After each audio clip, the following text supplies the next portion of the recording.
Francis Pedro Amouzou, bonjour. Bonjour.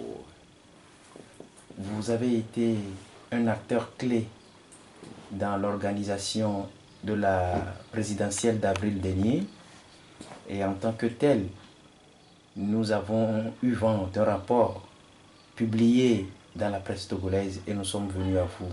Avez-vous, en tant que vice-président de la CENI, eu vent de ce rapport de l'Union européenne? Merci. Nous avons eu vent que l'Union européenne a fait établir un rapport sur la présidentielle du 25 avril 2015. Et ce rapport, d'après nos informations, était le travail des experts que l'Union européenne a commis au Togo. Malheureusement, nous n'avons pas eu ce rapport. C'est-à-dire, l'Union européenne ne nous a pas remis ce rapport. Pourquoi? Nous ne savons pas. Mais curieusement, c'est lundi dernier que moi aussi j'ai découvert ce rapport dans la presse togolaise. Vous l'avez lu? Abondamment. Et quel est votre À avis? plusieurs titres d'ailleurs. C'est pour voir les conclusions de ce rapport et comparer ce rapport avec le mémorandum de Cap 2015 et en même temps comparer avec nos propres observations à la CENI. Alors, quel a été votre... Je voudrais dire à vos téléspectateurs que je tombe des nues parce que ce rapport est tellement exhaustif et surpasse même le mémorandum de Cap 2015, ce qui corrobore la thèse, notre thèse, nous, membres de la CENI, qu'on a chassé Malou Militari de l'institution. Si vous lisez ce rapport, je suis sûr que vous l'avez lu, si vous lisez ce rapport-là, vous allez comprendre que lorsque nous avons dit qu'il y a bourrage d'urnes, le rapport de l'Union européenne, je ne sais pas si c'est le vrai, mais je m'en tiens à ce que j'ai lu dans la presse. Dans la presse, le rapport dit que pour la révision de la liste électorale, on a dû inscrire au-delà de 137% dans la BINA, au-delà de 7% dans la KERA, au-delà de 13% dans la COSA, et ainsi de suite. C'est-à-dire tout ce que nous avons dénoncé, qu'on a gonflé la liste électorale, l'Union européenne, ou bien les experts de l'Union européenne, ont attesté avec preuve à l'appui qu'il y a la triche à ce niveau. Lorsque nous avons dit qu'on a bourré les urnes, ce rapport dit clairement également qu'on a bourré les urnes. À ce qui est extraordinaire dans ce rapport, c'est que les experts disent que les résultats que M. Tafa Tabiou a cru devoir proclamer, que ces résultats... A proclamé ou a cru devoir? A cru devoir proclamer, parce que je vous le dis, la CENI n'a pas proclamé les résultats de la présidentielle du 25 avril. Je le répète, la CENI n'a pas proclamé les résultats du 25 avril. Clair et net, parce qu'il y a une procédure pour pouvoir proclamer les résultats. M. Tafa Tabiou a sorti sous cap un résultat dont lui seul c'est la provenance. M. Tafa Tabiou, dans l'une de ses sorties, après cette proclamation dont vous faites allusion, a dit qu'une fois que vous étiez parti, il a instruit les 2 rapporteurs à finir le travail. Non. J'ai bien suivi cette interview de M. Tafa Tabiou. M. Tafa Tabiou a dit qu'il a fait compiler les résultats par les 2 rapporteurs. C'est ce que dit la loi? Non. Qu'est-ce que dit Non. la loi là-bas? La loi dit qu'en assemblée plénière, nous recevions les résultats, le décompte des résultats provenant de chaque CELI. Et chaque CELI devait arriver à la CENI avec son rapport, le décompte des résultats et le procès verbal. Et chaque CELI arrive à la CENI avec 3 personnes. Le président, le vice-président et le rapporteur de la CELI. C'est-à-dire, le vice-président et le rapporteur sont de tendances différentes. Sauf le président qui est ex-qualité un juge. Voilà comment la loi dit qu'il faut recevoir les résultats. Et lorsque nous faisons ce qu'on appelle le recensement général, nous prenons les résultats là, nous les vérifions, parce que c'est notre devoir de les vérifier, parce que nous sommes à la CENI organisateurs et superviseurs de ces... D'ailleurs, nos règles, le code nous dit de vérifier mieux tous les tests que nous avons sortis pour pouvoir mieux organiser ces élections-là, nous disent que nous devons vérifier. Malheureusement, les autres membres de la CENI qui sont à la solde du pouvoir, je l'affirme aujourd'hui haut et fort, qui sont à la solde du pouvoir, ont refusé que nous puissions vérifier les résultats, alors que les chiffres que nous avions devant nous étaient des chiffres qui ne concordaient nullement. Monsieur Francis Pedro Ramos, vous voulez dire que les choses ne sont pas allées comme la loi le demande? Mais clairement et nettement, je vous le dis. Et le rapport de l'Union européenne l'atteste, puisque ce rapport dit que après la proclamation bouffonne du président de la CENI... Pourquoi bouffonne? Mais vous l'avez vu, vous tous, vous l'avez vu. Un président qui a de vrais résultats ne pouvait pas faire une lecture. Même un enfant de 4 ans ne pouvait pas faire une telle lecture. Tout le monde l'a vu, les images sont là. Quand le président dit « Ah, j'ai fait des erreurs », on me dit qu'il y a des erreurs ici. Nous allons arranger tout ça là avant d'envoyer à la Cour constitutionnelle. De quel droit le président, lui, là, pour arranger des chiffres avant de les envoyer à la Cour constitutionnelle? Et en ce moment, il refusait à l'Assemblée plénière, qui est l'instance de décision de la CENI, de ne pas vérifier ces chiffres qui ne concordaient pas. Je vous dis, et je répète à qui veut m'entendre, de prendre le propre rapport du reste de la CENI, ce rapport qui a été remis au chef de l'État, de prendre ce rapport-là et de le lire. Vous allez voir que nous n'inventons rien. Les PV que eux-mêmes, ils ont scannés et mis dans leur propre rapport, les condamnent. C'est de ça qu'il s'agit. Et le rapport de l'Union européenne n'est pas allé au-delà et a clarifié la situation nettement. Justement, il faut que nous revenions un tout petit peu sur le rapport de l'Union européenne.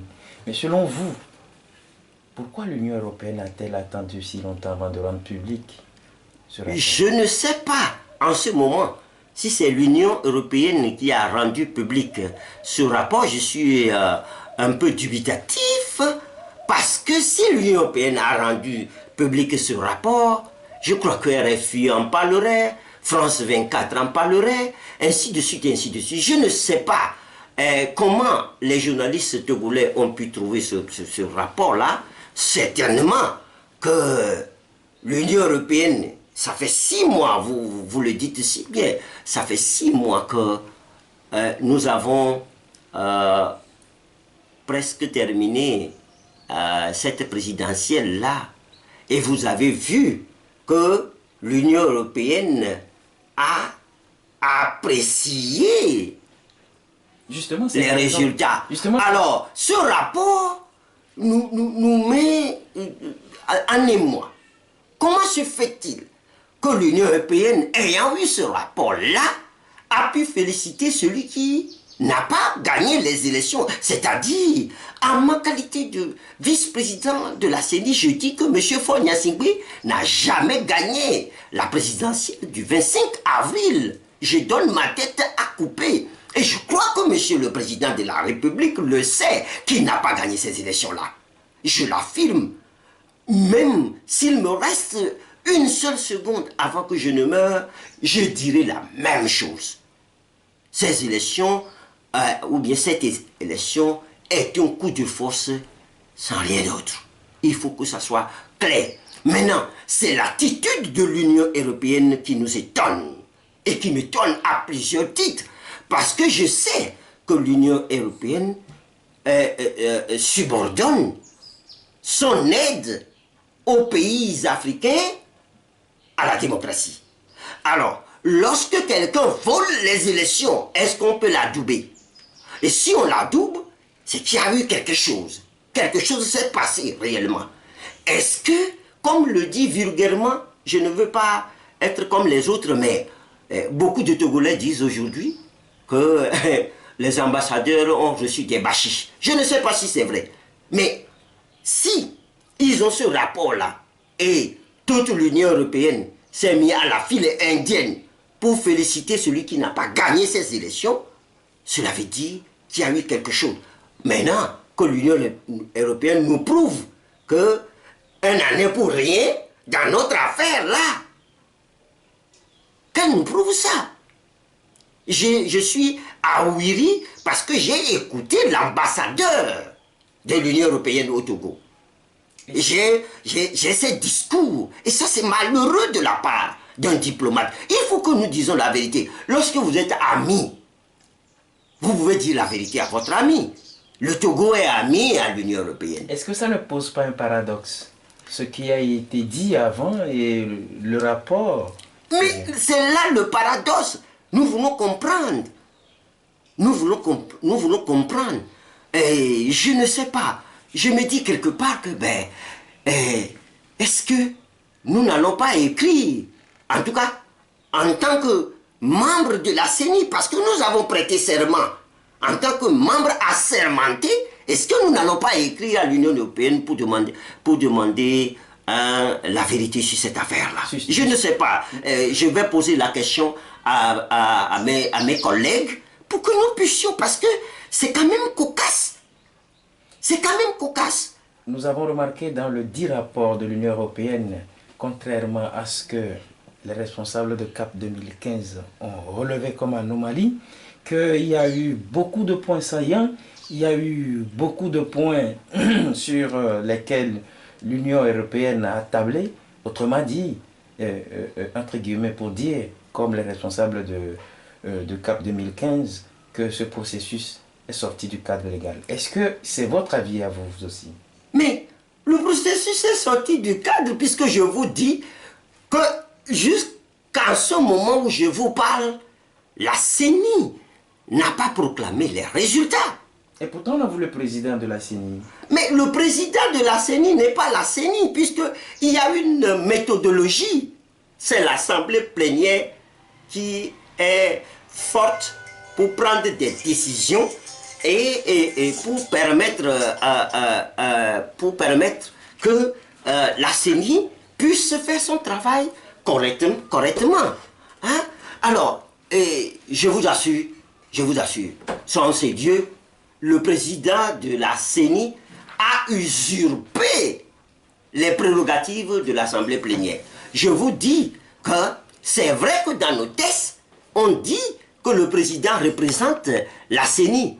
Mais c'est aussi dit que lorsqu'il faut proclamer les résultats, il faut que l'Assemblée plénière puisse statuer. Or, il n'y a jamais eu d'Assemblée plénière, je vous le dis, il n'y a jamais eu d'Assemblée plénière. Si le président de la CENI dit qu'après notre départ d'où? Nous ne sommes jamais partis de la CENI. Nous avons été chassés de la CENI. On nous a empêchés d'aller à la CENI.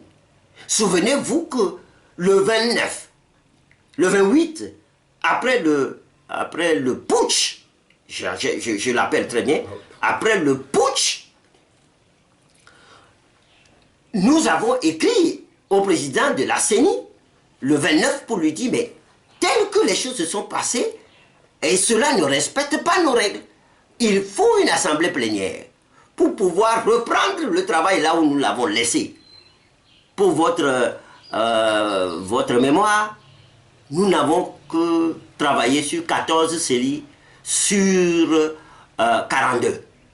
Alors, comment se fait-il qu'en 3 jours, nous n'avons fait que 14 séries et que en moins de 30 minutes, 2 rapporteurs ont pu faire, je ne sais pas, un travail extraterrestre pour compiler les résultats de 28 autres séries. Je crois que là, c'est pas une bonne chose. Je vous dis ce qui s'est passé lorsque nous avons quitté la présidence, au moment où les 2 présidents nous ont reçus et que nous sommes revenus à la CENI. Je suis allé voir le président, je le répète, je lui ai demandé, mais on nous dit de travailler. À quel moment nous allons reprendre le travail? Le président m'a confirmé qu'il a demandé au premier rapporteur de convoquer la plénière ce jour-là, 28 avril à 18h30. Nous attendions cette plénière-là jusqu'à ce moment. Elle n'a jamais eu lieu, cette plénière-là. Donc, M. Tafa Tabiou, je le dis et je le répète, je le leur ai dit le 27 avril, la veille du putsch, je le leur ai dit que le 27 avril était la date anniversaire de notre indépendance et que des Togolais avaient versé beaucoup de sang pour avoir cette indépendance-là. Et que nous autres, héritiers de ce travail-là, de haute lutte, nous n'avons pas le droit d'endeuiller une fois encore le pays. Et que si quelqu'un s'avisait à le faire, celui-là trouvera malheur en chemin. Je ne prône pas l'anathème. Je l'ai dit le 27 au matin, lorsque j'ai fait mon préalable. C'était un préalable que j'ai demandé en assemblée plénière. Je le réaffirme. Si c'est une erreur qui a été faite, bien, tout le monde peut faire une erreur. Mais que ceux qui ont fait l'erreur reviennent demander pardon à la nation. S'ils ne demandent pas pardon à la nation, moi, je n'en sais rien.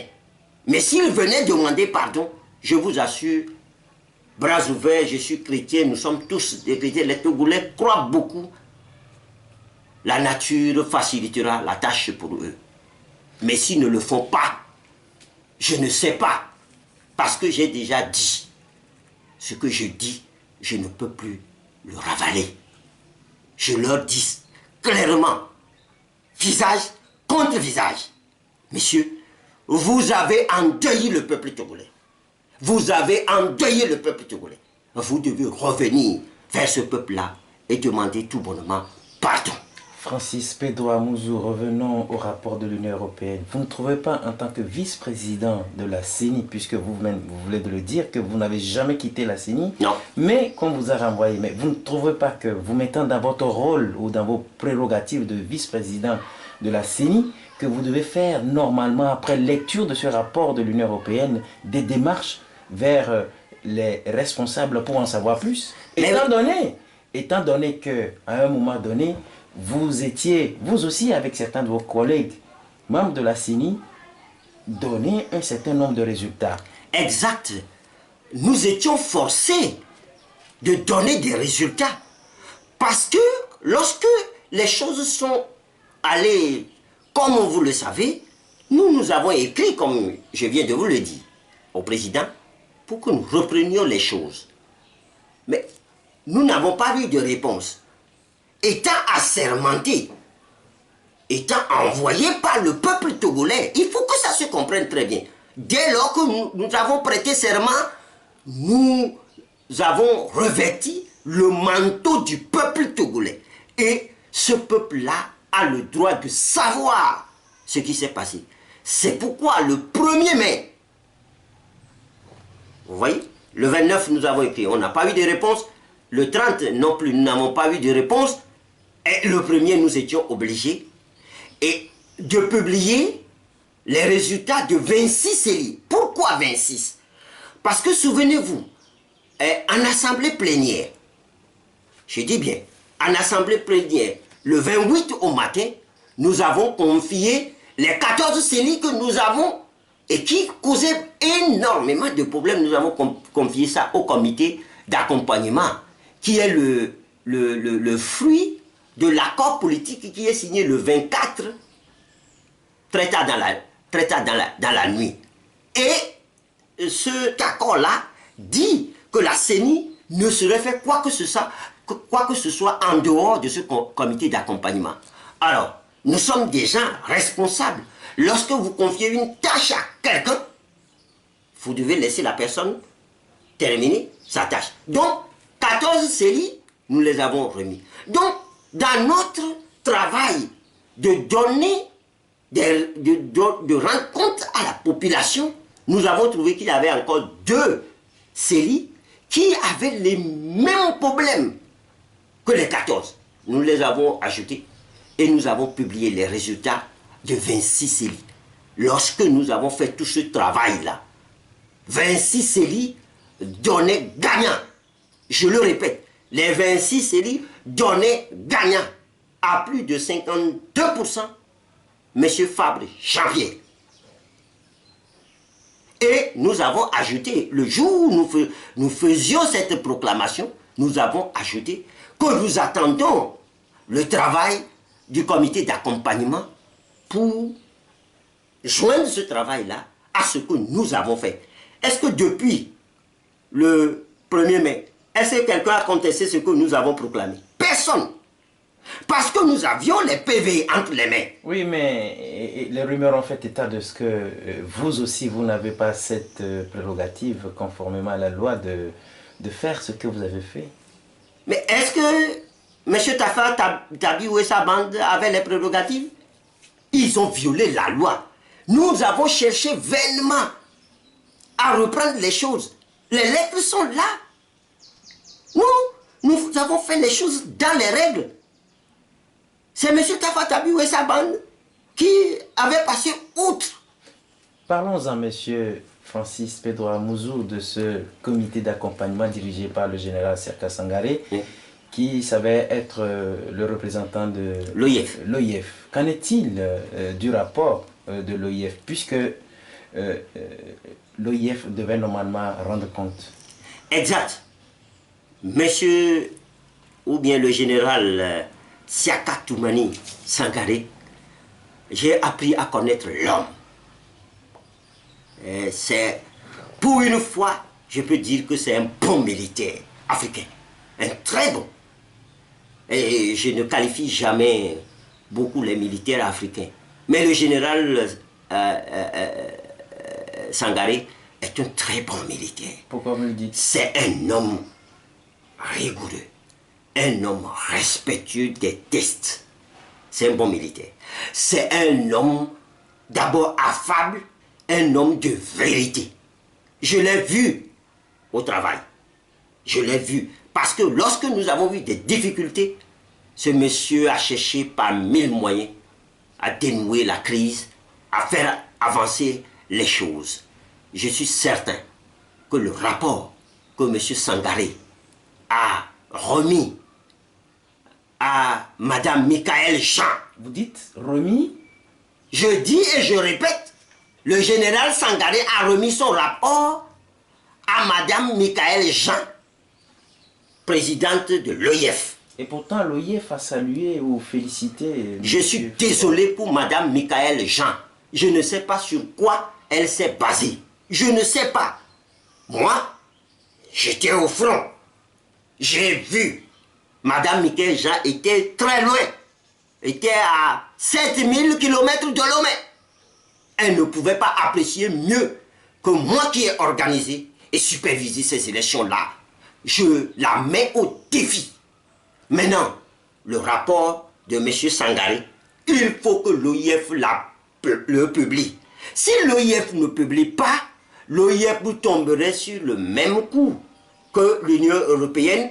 Et pour moi, Francis Pedro Amouzou, vice-président de la CENI, je comprendrais par là que l'OIF et l'Union européenne ont en même temps fait le coup de force avec le pouvoir en place. C'est ce que je comprends. À moins qu'ils me prouvent le contraire. Je ne dis pas qu'ils l'ont fait. Mais ils n'ont qu'à me prouver maintenant le contraire. Ils n'ont qu'à me prouver le contraire. Parce que c'est quand même... Non, on ne va pas nous infantiliser tout le temps en Afrique. On ne va pas nous infantiliser. Vous avez dit tout à l'heure que vous avez lu à travers la presse le rapport de l'Union européenne. Quelle est la démarche à faire en tant que vice-président maintenant que vous avez dit, vous avez ajouté que vous ne savez pas si le rapport émane de l'Union européenne, mais voilà qu'un rapport vient d'être publié et que jusqu'à présent, le journaliste n'a pas été interpellé, n'a pas été écouté, n'a pas été invité à la HAC pour qu'on sache l'origine. Mais en tant que vice-président, quand vous avez vu ça dans la presse, quelle a été votre réaction ou quelles seront les démarches que vous aurez à entreprendre? Et tout naturellement, quand moi j'ai lu, ma première réaction c'est de dire, ce rapport-là dit la même chose que ce que j'ai dit, ou ce que nous autres nous avons dit, nous qui sommes chassés de la CENI, Manu Militari. Je vous rappelle que ce jour-là, il y avait, la CENI était la garnison de toutes les unités militaires du Togo. Béret rouge, béret noir, béret vert, les gens cagoulés, on en a vu. On en a vu de tout acabit. Donc, ils étaient là pour quoi faire? Ah, mais ça, il faut leur poser la question. Puisque, entre-temps, je l'ai dit, nous avons eu vent. On allait même tirer sur nous si on continuait pas à demander que les choses soient claires. Je le dis, je n'ai pas peur. Écoutez, je n'ai pas peur dans mon pays. Regardez-moi très bien, je n'ai pas peur dans mon pays. Dieu est grand. Dieu est grand. Je n'ai pas peur dans mon pays. Dieu est grand. Je mets un point d'honneur là-bas. Mais, c'est clair, la démarche, pour nous, c'est de savoir, est-ce que ce rapport-là, c'est le rapport de l'Union européenne, dont nous avons eu vent il y a 6 mois. Alors, je vais conférer avec mes collègues, et nous allons voir dans quelle mesure nous allons reprendre les choses. Et dites-vous que nous sommes membres à part entière de la CENI. Oui, Francis. Qu'on le veuille ou non, dans l'enceinte de la CENI ou en dehors de la CENI, nous sommes membres à part entière. N'en déplaise à ceux qui veulent voler, ou ceux qui ont volé ces résultats-là. Francis Pedro Amouzou, s'il s'avérait que ce rapport publié dans la presse était vrai et émanait de l'Union européenne, quelle sera votre réaction? Ma réaction sera vraiment une réaction de comment je vais dire ça? Je serai très malheureux. Pourquoi? Très malheureux parce que on ne peut pas vouloir une chose et son contraire à la fois. On ne peut pas prôner la démocratie. On ne peut pas prôner des élections justes, équitables, démocratiques et transparentes et accepter que certains les volent tout le temps, volent les résultats tout le temps. On ne peut pas faire ça. Ou on est un mythomane, ou je ne sais plus ce que c'est. J'ai quelque chose en travers de ma gorge. J'ai comme l'impression que la communauté internationale est un serpent de mer. Parce que ce que je suis en train de voir sur le continent aujourd'hui, on vous dit que Paul Kagame a réussi à modifier la Constitution, il va se représenter pour un septennat. On vous dira que M. Sassou Nguesso, au-delà de ses 70 ans, avec ce qui s'est passé comme référendum au Congo-Brazzaville, va modifier la Constitution pour se représenter une énième fois après avoir fait plus de 30 ans au pouvoir. Et lorsque le président français essaye de slalomer. Pourquoi vous dites slalomer? Mais le président français à Dakar, au sommet de la francophonie à Dakar, dit qu'il n'acceptera plus des choses comme ça, que des gens veulent changent les tests comme ça pour se maintenir au pouvoir. Il l'a dit. Il a dit que désormais il faut des élections transparentes en Afrique. Il l'a dit. Je ne crois pas que... Je respecte M. François Hollande parce que je trouve que c'est un bon président. Mais vis-à-vis de mon pays, je reste dubitatif. Je ne crois plus parce que j'ai dans mon subconscient que lorsque la transition a été attaquée par le pouvoir, par le général Eyadema, ici, le 3 décembre 1991, et que le Premier ministre, en se basant sur les accords militaires entre la France et le Togo, a demandé à M. François Mitterrand d'envoyer des militaires sécuriser la transition. Eh bien, qu'est-ce que nous n'avons pas vu ici? On a envoyé des militaires à Agoué, au lieu de les envoyer au Togo. Résultat, le Premier ministre a été tourné en bourrique. Lui-même n'a pas pris son rôle à cœur. Eh bien, la transition a foiré. Et c'est ce que nous vivons jusqu'à présent.